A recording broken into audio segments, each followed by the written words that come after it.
ओम नमो भगवते वासुदेवाय।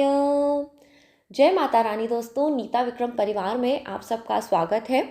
आप सब अपने जीवन में बहुत कोशिश, बहुत मेहनत करने के बाद भी यदि सफलता नहीं प्राप्त कर रहे हैं तो दोस्तों, आज इस वीडियो में मैं आपको बहुत ही अचूक उपाय बताऊंगी जिन्हें करने के बाद आप जैसे भी मेहनत करेंगे पर आपको सफलता ज़रूर मिलेगी, ये गारंटीड है।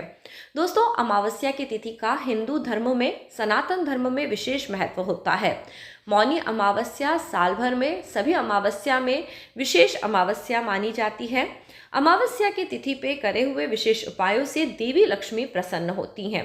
आप सभी ने देखा है, दीपावली का पूजन हम अमावस की तिथि पे करते हैं, जिसके कारण हमारे घर में धन, सुख, सौभाग्य, समृद्धि बढ़ती है। अमावस की तिथि पितरों की तिथि भी बताई जाती है। इस तिथि पे पवित्र नदियों में स्नान करने से हमें मोक्ष की प्राप्ति होती है और जीवन में जो कष्ट या दुख का समय है वो भी दूर हो जाता है। दोस्तों, पवित्र नदी जैसे कि गंगा जी, यमुना मैया, नर्मदा मैया, यदि आप इस सभी जगह जाकर स्नान नहीं कर पाएंगे तो भी आप अपने घर में ही रहते हुए केवल नदियों का नाम मानसिक रूप से स्मरण करें और स्नान करें। देखिए, मानसिक रूप से स्मरण करते हुए इसलिए कह रही हूँ क्योंकि ये मौनी अमावस्या है। इस दिन पे हमें बोलना नहीं चाहिए। जैसे कई लोग ओम गंगाए नमः इस प्रकार बोल बोल के स्नान करते हैं, तो भूल के भी मौनी अमावस्या के दिन पे बोल बोल के स्नान मत करिए। इससे आपको स्नान का पुण्यफल प्राप्त नहीं होगा।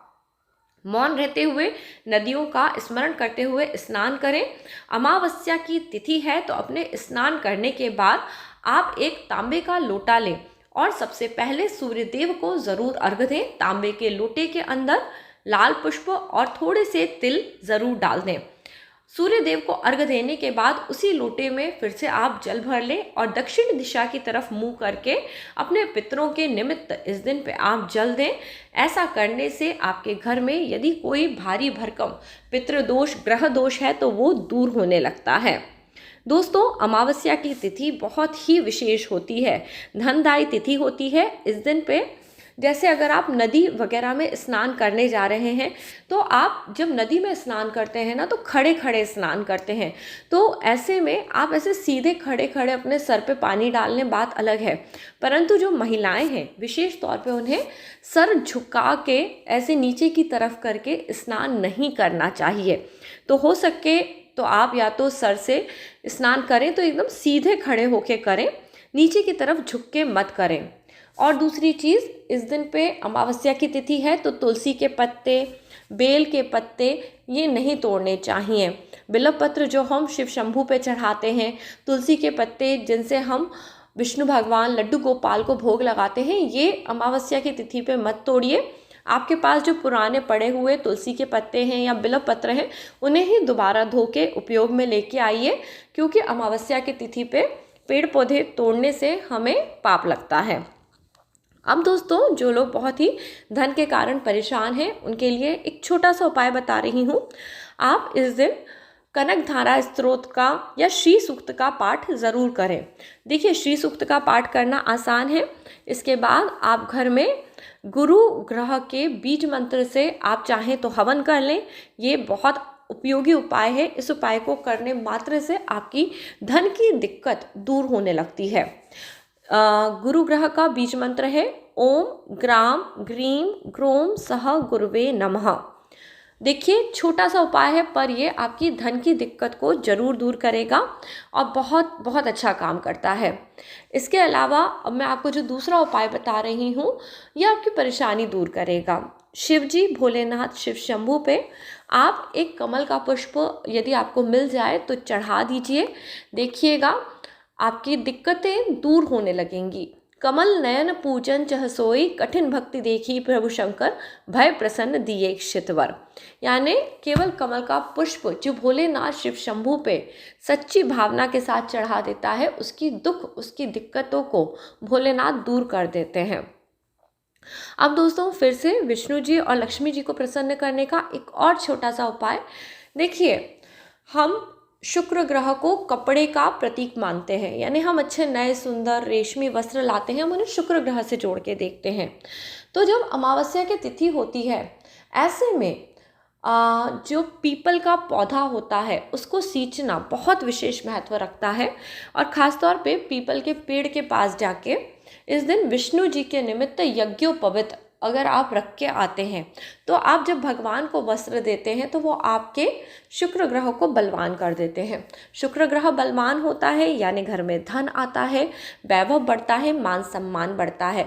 तो जो लोग धन के कारण किसी तरह से परेशान हैं उन्हें आज एक यज्ञोपवीत लेके और थोड़ा सा जल एक लोटे में लेके पीपल वासुदेव के पास जाना चाहिए या पीपल देव के पास जाना चाहिए और उनका पूजन करना चाहिए। और वहाँ पे भगवान पे यानी पीपल के पेड़ के ऊपर यह यज्ञोपवीत आप चढ़ा दें और वहाँ पे जल से पेड़ को सींच दें और वहाँ पे थोड़ी देर बैठे ओम नमो भगवते वासुदेवाय इस महामंत्र का आप जाप करें और फिर घर आ जाएं। देखिएगा लंबे समय से चल रही दिक्कतें तकलीफ़ें दूर होने लगेंगी। अब दोस्तों अमावस की तिथि पे एक और बहुत ही अच्छा उपाय मैं आपको बता रही हूँ। घर में क्या होता है, कई बार बीमारी हारी अपने पैर पसारने लगती है और कहीं ना कहीं हमारे जो कष्ट होते हैं वो इस कारण आते हैं कि हम दान पुण्य अच्छे से नहीं करते हैं। तो अमावस की तिथि पे आपको लगता है कि आपके घर में तबीयत खराब हो रही है, किसी को दिक्कत हो रही है, बार बार हॉस्पिटल जाना पड़ रहा है, बीमारियों का पता नहीं चलता, तो मछली के लिए आटे की गोलियां बनाएं। आटे की गोलियां आप मछलियों को खिलाइए। आप देखेंगे आपके घर में जो पैसा बर्बाद हो रहा है वो रुक जाएगा, यानी पैसे की बरकत होगी। देखिए हम मेहनत से इतना पैसा कमाते हैं, बहुत मेहनत करते हैं और वो पैसा ऐसे ही व्यर्थ के कामों में चला जाता है तो मन बहुत उदास हो जाता है। कई लोग तो मेहनत भी बहुत ज़्यादा करते हैं पर उन्हें पैसा ही नहीं मिलता। ये देखिए दोस्तों चींटियाँ भी यही हैं। चींटियाँ भी बहुत बहुत मेहनत करती हैं पर उतना उन्हें ना तो फल मिलता है ना ही उसका कोई परिणाम मिलता है। तो ऐसे में यदि आपको भी यही हमेशा तकलीफ़ सताती रहती है कि हम बहुत मेहनत कर रहे हैं पर हमारी मेहनत सफल नहीं हो रही है और हमें धन नहीं मिल रहा है या हमें जितनी सैलरी मिलनी चाहिए, हमें जो नौकरी मिलनी चाहिए नहीं मिलती है, तो अमावस्या की तिथि बहुत बहुत अच्छा फल देती है। इस दिन पे आप अपने घर में आटे की पंजीरी भून लें। आटे की भुनी हुई पंजीरी में थोड़ा सा आप शक्कर मिला लें।